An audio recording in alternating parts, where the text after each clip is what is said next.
Imagine it's a Saturday morning and you're at home on your couch watching Netflix.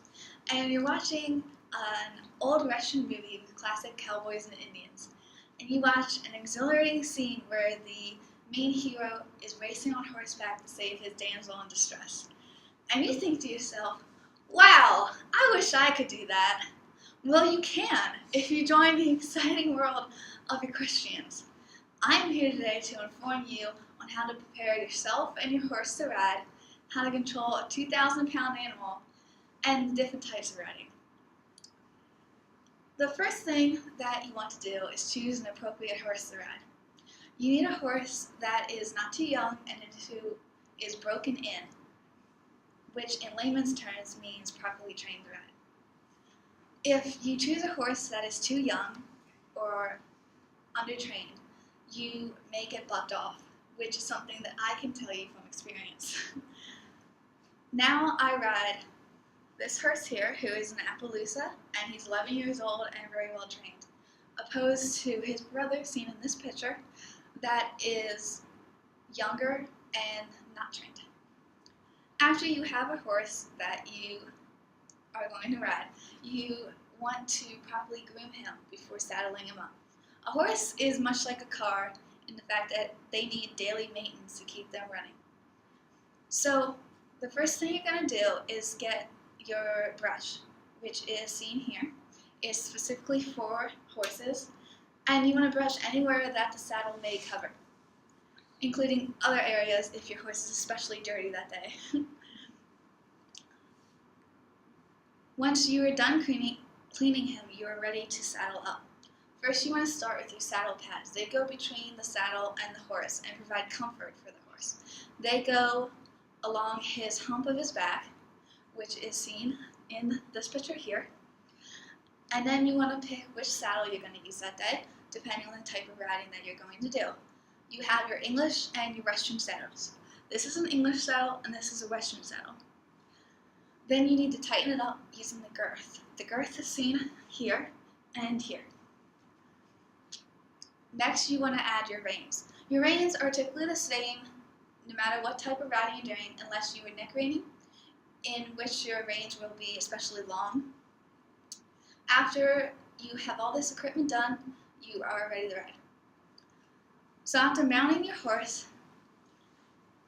you may be thinking, okay, this is easy, but how do I go about controlling a 2,000-pound animal? Well, it's simpler than you may think. It's all about your body position. The horse is always reading off of your signals.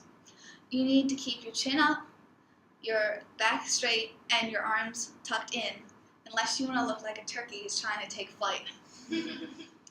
Now, you need to sit straight up in the saddle and not slouch. If you're slouching like a bag of potatoes, then you can harm your horse's back. The most important thing about your body position is your heels down.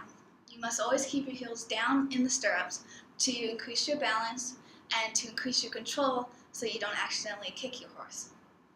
You also need to always look where you want your horse to go, which, funnily enough, is a concept that I used when I started to drive, which is a completely different type of machine, and I don't suggest using that.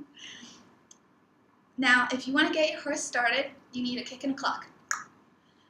You may need to kick your horse a few times to get him started, but don't worry about hurting your horse because he is much larger than you are. If you want more control on your horse, you can grip your reins tighter, but if you grip your reins too tight, then you can hurt your horse.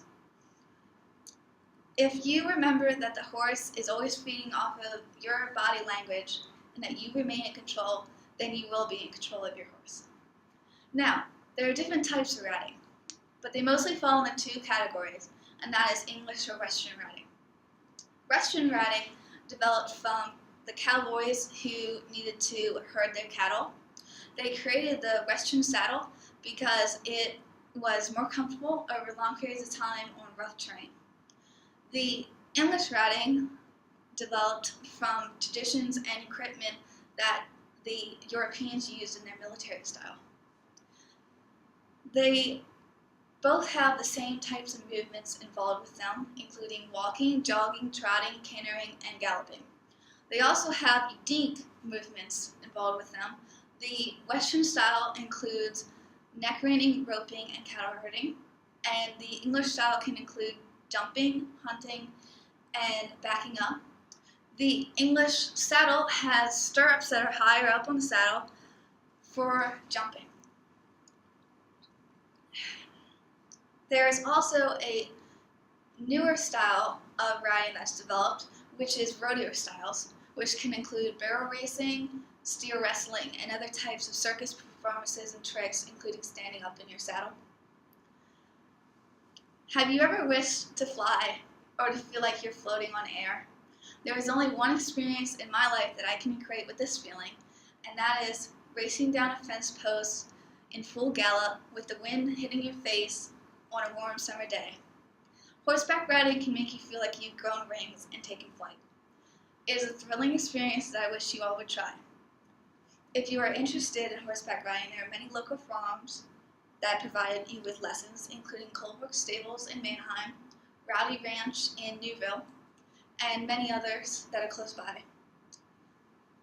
Horses can become your closest friend, even though they never say a word to you. You will never regret spending time with a horse. It is relaxing, therapeutic, and most of all, fun. Thank you.